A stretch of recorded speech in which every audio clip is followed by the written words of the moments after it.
18 दिसंबर 1935 दिल्ली में लगभग सुबह के 10 बजे एक लड़की को देखने के लिए उसके घर के बाहर लोगों की भीड़ जमा होने लगी थी। ना उसने कोई अपराध किया था, ना कोई वो सेलिब्रिटी थी, फिर भी धीरे धीरे उसका नाम पूरे भारत में चर्चा का विषय बन गया। उस लड़की का नाम था शांति देवी। शांति देवी बार बार एक ही बात कहती थी कि मैं दिल्ली की नहीं हूँ, मेरा असली घर मथुरा में है। वो कहती थी उसका एक पति था, उसका एक बेटा था और उसकी मौत बच्चे को जन्म देते वक्त हो गई थी। शुरू में दोस्तों सबने इस बच्ची की बात को एक कल्पना समझा और इग्नोर कर दिया, लेकिन जब उसकी बताई हुई बात और नाम जगह सब कुछ को वेरीफाई करने की कोशिश करी गई तो ये केस पूरे देश में चर्चा का विषय बन गया। क्या पुनर्जन्म होता है? पुनर्जन्म सच है या पहेली?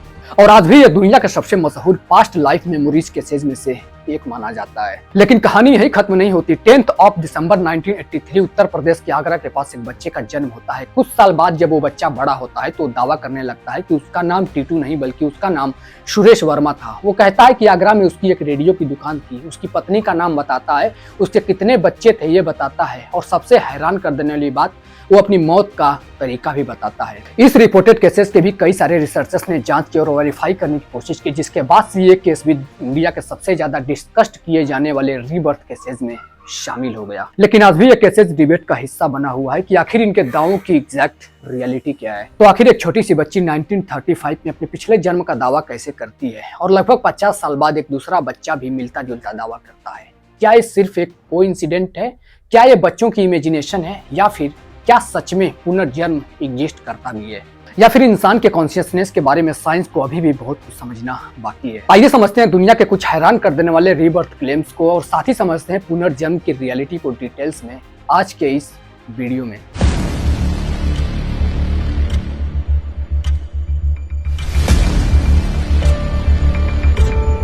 दोस्तों सबसे पहले समझते हैं कि रीबर्थ या पुनर्जन्म का कॉन्सेप्ट आखिर है क्या। क्या ये सिर्फ भारत की कहानी है या फिर दुनिया की सबसे पुरानी और सबसे बड़ी मिस्ट्रीज में से एक? अगर हम इतिहास के पन्ने पलट कर देखें तो पुनर्जन्म का विचार इंसानों को हजारों सालों से फैसिनेट करते आया है। हिंदू धर्म के प्राचीन ग्रंथों में बार बार जन्म और मृत्यु के चक्र का वर्णन मिलता है। वहीं पर भागवत गीता जी के दूसरे अध्याय में श्री कृष्ण जी अर्जुन से कहते हैं कि जिस तरह इंसान अपने पुराने कपड़े को छोड़कर नया कपड़ा पहनता है, धारण करता है, उसी प्रकार से जो आत्मा होती है वो पुराने शरीर को छोड़ करके नए शरीर को ग्रहण करती है।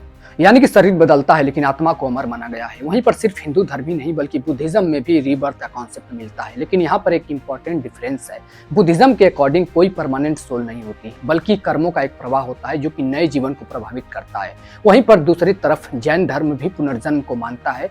वहां पर हर जीव को एक अनंत आत्मा माना गया है जो अपने कर्मों के अनुसार बार बार जन्म लेती है।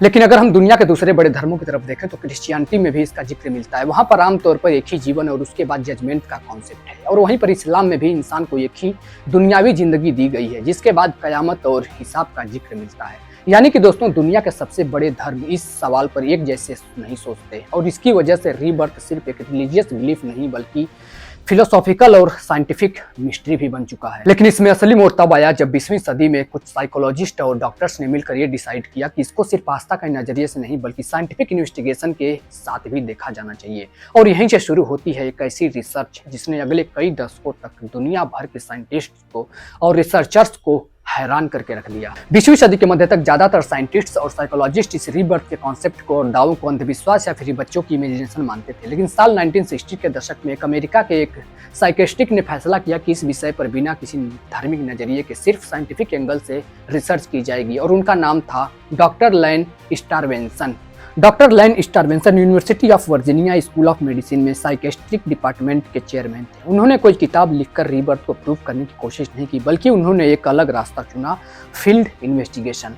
यानी कि दोस्तों जहां भी किसी छोटे बच्चे के बारे में खबर मिलती कि वो अपनी पिछली जिंदगी याद होने का दावा कर रहा है, वहां पर डॉक्टर और उनकी टीम पहुंच जाती। सबसे पहले वो बच्चे का इंटरव्यू लेते, फिर उसके माता पिता से बात करते, फिर उसके बाद वो चेक करते कि बच्चा जिस व्यक्ति का नाम ले रहा है क्या वो ऐसे व्यक्ति का रिकॉर्ड वाकई में मौजूद है, क्या उसके बताए हुए गाँव का नाम सही है, क्या उसने जो घर बताया वाकई में वो घर एग्जिस्ट करता भी है या फिर नहीं, क्या उसके बताए गए सारे दावे रिकॉर्ड से मैच करते हैं या नहीं, और सबसे जरूरी बात कि उस बच्चे के परिवार का उस दूसरे परिवार के साथ पहले से कोई संबंध था या फिर नहीं।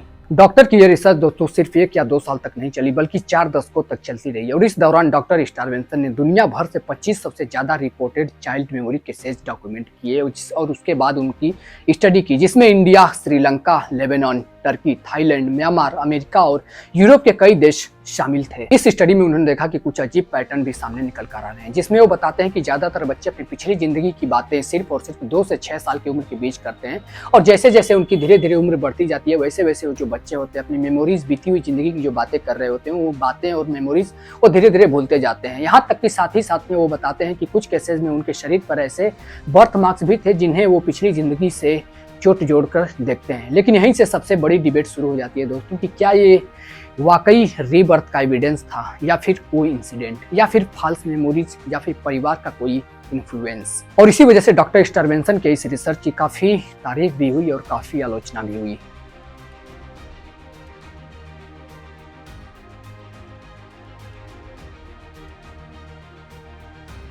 दोस्तों, साइंस में किसी भी थ्योरी को एक्सेप्ट करने के लिए सिर्फ इंटरेस्टिंग स्टोरी काफी नहीं होती, बल्कि उसके लिए एक रिपीटेबल एविडेंस और इंडिपेंडेंट वेरिफिकेशन की जरूरत होती है। और इस वजह से आज तक रीबर्थ साइंस कॉन्सेंसस का हिस्सा नहीं बन सका। लेकिन एक बात जरूर हुई, डॉक्टर लैन स्टारवेंसन की इस रिसर्च ने इस टॉपिक को सिर्फ धर्म का नहीं बल्कि एक साइंस का भी डिस्कशन बना दिया। और अब वक्त है दुनिया के सबसे हैरान कर देने वाले उन दावों को और उन डॉक्यूमेंटेड केसेस को देखने का, जिसकी बात मैंने वीडियो के शुरू में करा था, यानी कि शांति देवी वाला केस। शुरू के 3 साल तो बिल्कुल आम बच्चों की तरह गुजर जाते हैं, लेकिन जैसे ही उनकी उम्र 4 साल तक पहुंचती है तो वो अपने परिवार से, अपने माता पिता से अजीबोगरीब बात करने लगती है। वो कहती है कि ये मेरा असली घर नहीं है, मेरा असली घर मथुरा में है।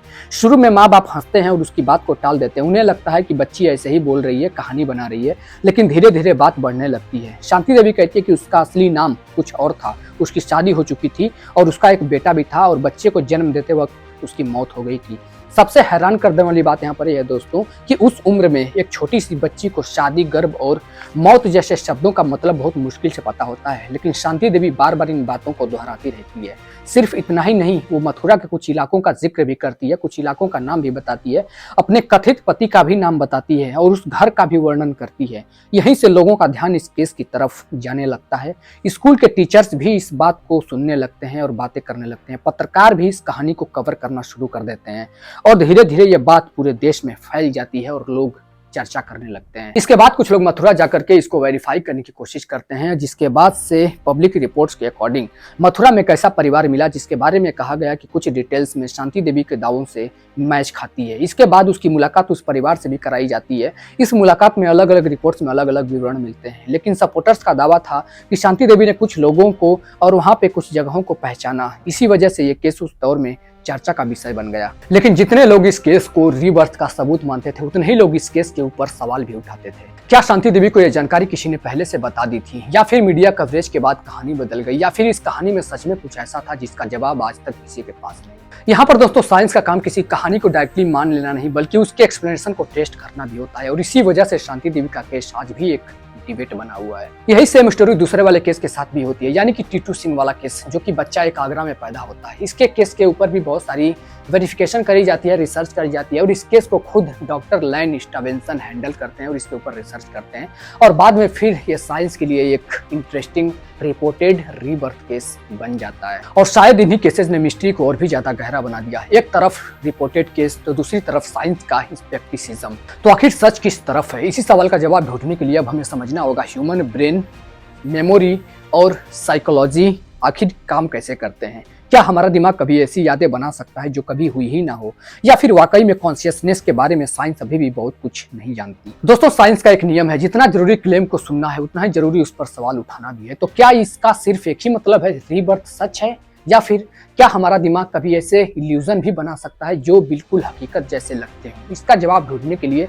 हमें अपने ब्रेन के अंदर, अपने दिमाग के अंदर जाना पड़ेगा। दोस्तों साइकोलॉजिस्ट कहते हैं कि इंसान की मेमोरी कैमरा की मेमोरी की तरह काम करती है, यानी कि जब हम किसी को याद करते हैं तो हमारा जो माइंड होता है, ब्रेन होता है, उस मेमोरी को रिकंस्ट्रक्ट करता है, और इसी रिकंस्ट्रक्ट करने के प्रोसेस में बहुत सारी इंफॉर्मेशन मिस हो जाती है, जिसको कि साइकोलॉजिस्ट के भाषा में फॉल्स मेमोरी कहते हैं। यानी एक ऐसी याद जो इंसान को पूरी तरह से सच लगती है, लेकिन असल में वैसा कभी हुआ ही नहीं। इसी बात को समझने के लिए साल 1990 के दशक में साइकोलॉजिस्ट डॉक्टर एलिजाबेथ लोफ्टस ने मेमोरी पर कई सारे एक्सपेरिमेंट्स किए। उन्होंने दिखाया कि सिर्फ कुछ सजेस्टिव क्वेश्चंस पूछकर भी कई लोगों के दिमाग में ऐसी यादें बनाई जा सकती है जो कभी हुई ही नहीं। यानी कि ह्यूमन मेमोरी उतनी परफेक्ट नहीं है जितनी कि हम समझते हैं। अब एक और थ्योरी समझिए कि बच्चे खासकर 2 साल से लेकर के 5 साल की उम्र के बीच में बहुत तेजी से सीखते हैं। वो अपने घरों में लोगों की बातों को सुनते हैं, अपने परिवार की बातों को सुनते हैं, टीवी देखते हैं, इंटरनेट से कनेक्टेड रहते हैं।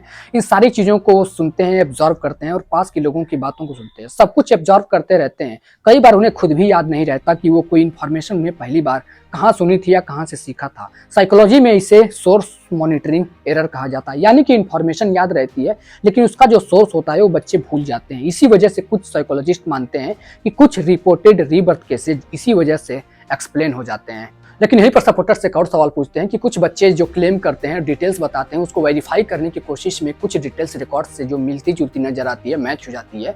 और यही वजह है कि साइंस इसे ये नहीं कहता कि रीबर्थ प्रूफ हो चुका है, लेकिन साइंस ये भी नहीं कहता कि हाँ रिपोर्टेड केस को बिना देखे इमेजिनेशन कहकर खारिज कर दिया जाए। इसी वजह से यूनिवर्सिटी ऑफ वर्जीनिया जैसे इंस्टीट्यूट में आज भी कुछ रिसर्चर्स इन अनयूजुअल रिपोर्टेड केसेस और डॉक्यूमेंटेशन और एनालिसिस करते रहते हैं। अब सबसे बड़ा सवाल, क्या रीबर्थ यानी कि पुनर्जन्म सच में एग्जिस्ट करता है या फिर नहीं? अगर आप इस सवाल का जवाब मुझसे एक शब्द में पूछेंगे तो मेरा जवाब होगा कि साइंस के पास इसका कोई प्रूफ नहीं, और इसलिए ये टॉपिक आज भी रिसर्च का हिस्सा बना हुआ है और हजारों सालों बाद भी ये मिस्ट्री आज भी जिंदा है। और हो सकता है कि आने वाले समय में साइंस इस मिस्ट्री को सॉल्व करके किसी पॉइंट पे पहुंच जाए या फिर नहीं भी, क्योंकि कभी कभी इंपॉर्टेंट बात जवाब मिलना नहीं होता बल्कि सही सवाल पूछना होता है, और रीबर्थ उन्हीं सवालों में से एक है।